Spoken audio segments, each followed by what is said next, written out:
Olá, meus amigos. Mais uma vez aqui o professor Valber Bogran.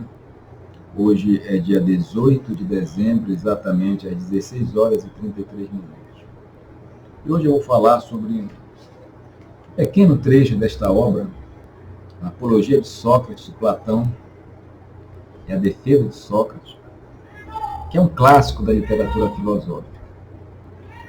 Um livro pequeno, de aproximadamente 28 páginas, mas que, para quem está iniciando o estudo da filosofia, é muito esclarecedor sobre o que é a própria atividade científica e filosófica. Entender o que é a filosofia e a ciência não é uma tarefa simples, mas lendo a Apologia, lendo algumas partes e tentando entender o que Platão disse por meio da personagem Sócrates.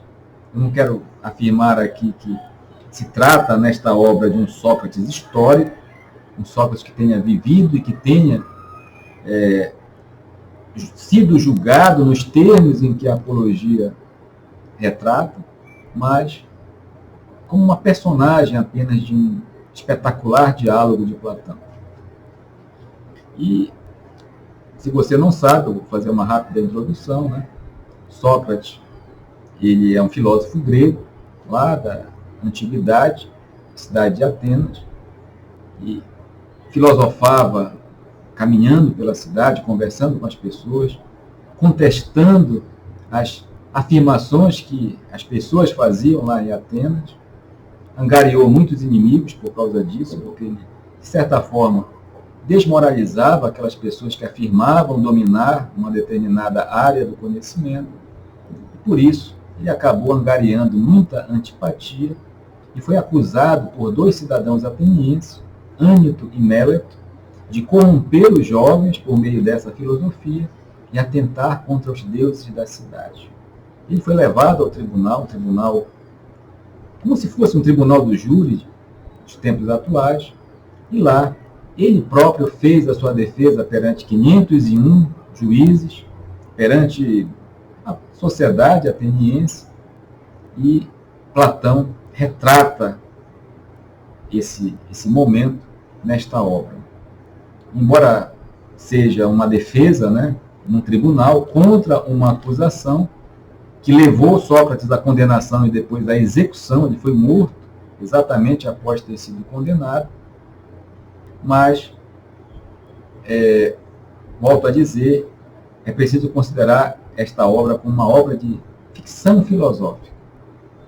Precisa acreditar que o fato ocorreu dessa maneira, mas o mais importante é entender como Platão apresenta a filosofia por meio dessa maravilhosa personagem que é Sócrates.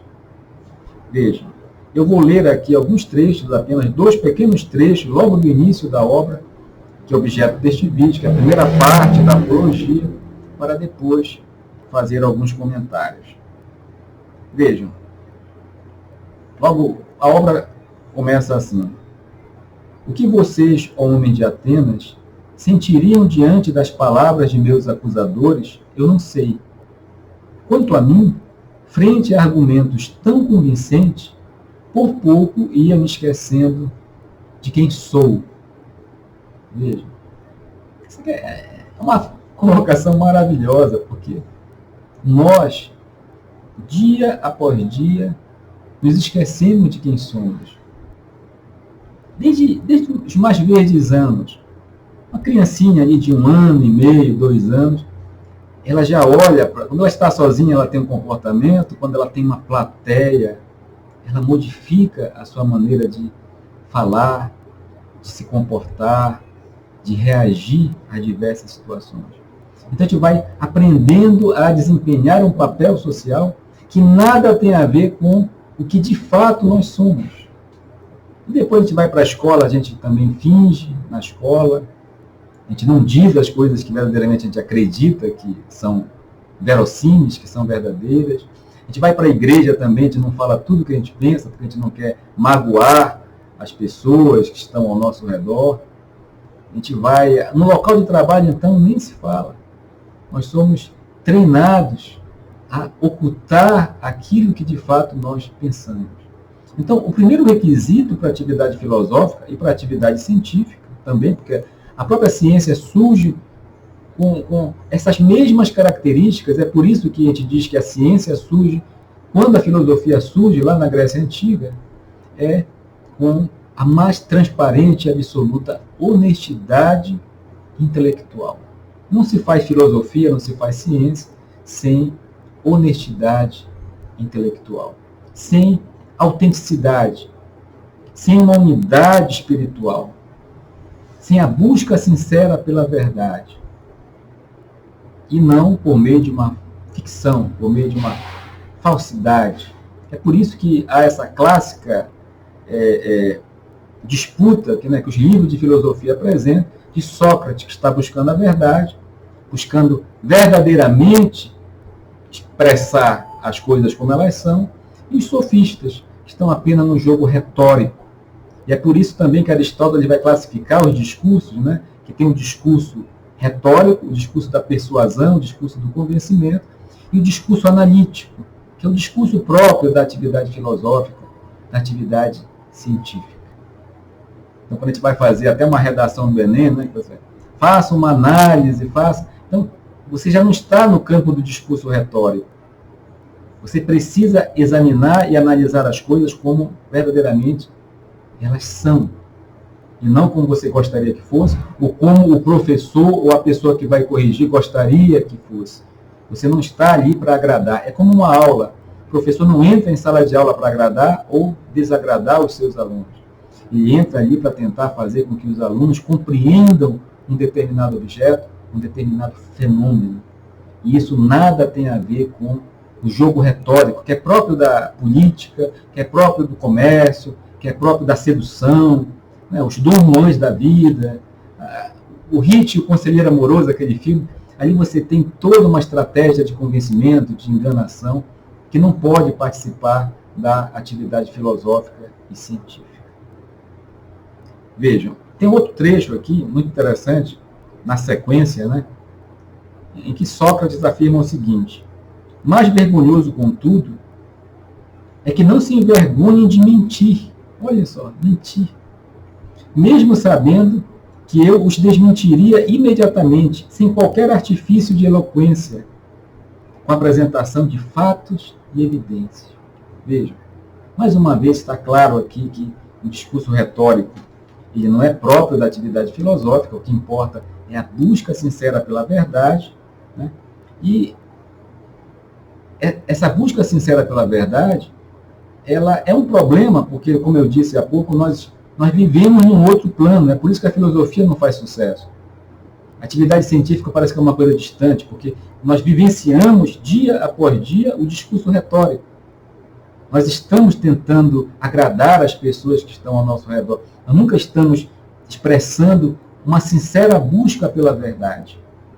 Veja, isso só acontece, e é por isso que é importante, porque se eu não estou sendo eu mesmo, como Sócrates diz aqui, quase me esqueço de quem sou, o que acontece?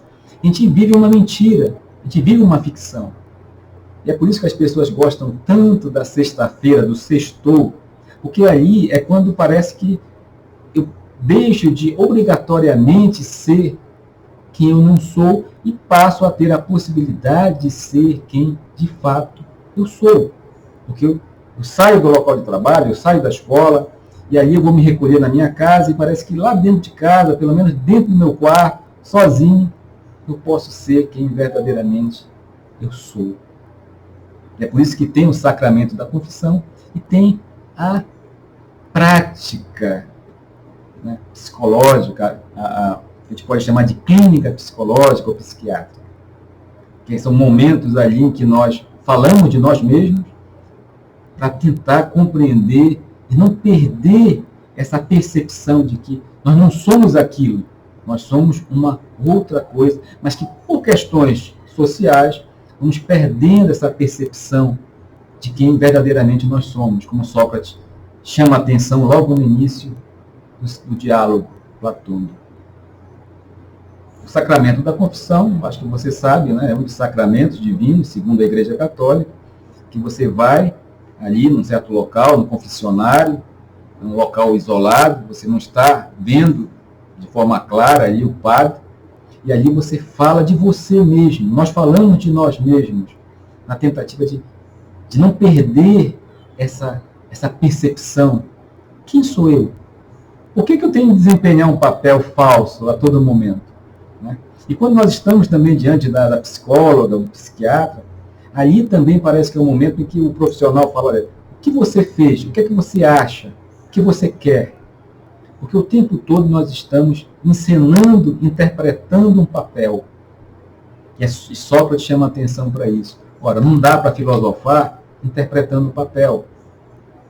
É claro que a gente aprende desde os verdes anos a, como eu disse no exemplo, né, da criancinha, que a gente tem muito mais a perder socialmente se nós formos honestos, se nós buscarmos a verdade, do que se nós interpretarmos um papel de conveniência. É claro? Mas aí eu não estou aqui dizendo que nós devemos agir como Sócrates, como uma personagem Sócrates, mas estou apenas chamando a atenção para essa conduta para que nós possamos refletir sobre a maneira como nós rotineiramente agimos. E Sócrates, aqui, quando está diante do tribunal, fica bem claro que ele não está fazendo a sua defesa como um profissional do direito atual, odierno, como se fosse um advogado que está aí para defender o seu cliente. Não. Sócrates vai ao tribunal perante os juízes, perante a sociedade ateniense, para apresentar a sua filosofia, para buscar a verdade. Doa a quem doer. E o mais interessante é que quando eu digo doa a quem doer, inclusive sem considerar a si próprio. Ele não está defendendo nem a ele próprio, o que é uma coisa assim, espetacular aqui no diálogo. Que quem busca a verdade não é sectário. Quem busca a verdade não toma partido, nem o seu próprio partido. Quem busca a verdade não está tentando agradar ou desagradar. Quem busca a verdade está simplesmente atrás de um pensamento que seja o mais próximo possível do objeto, do fenômeno, da coisa, do acontecimento. É isso que faz o filósofo. É isso que faz o cientista. É isso que deve fazer um professor em sala de aula. É isso que faz o intelectual. Pois bem, então é por isso também que o princípio que rege o pensamento socrático, tanto no campo epistemológico, que é no campo do conhecimento, como no campo moral, no campo da ética, é o princípio da universalidade. É o princípio também da impessoalidade, que Sócrates não está tomando partido.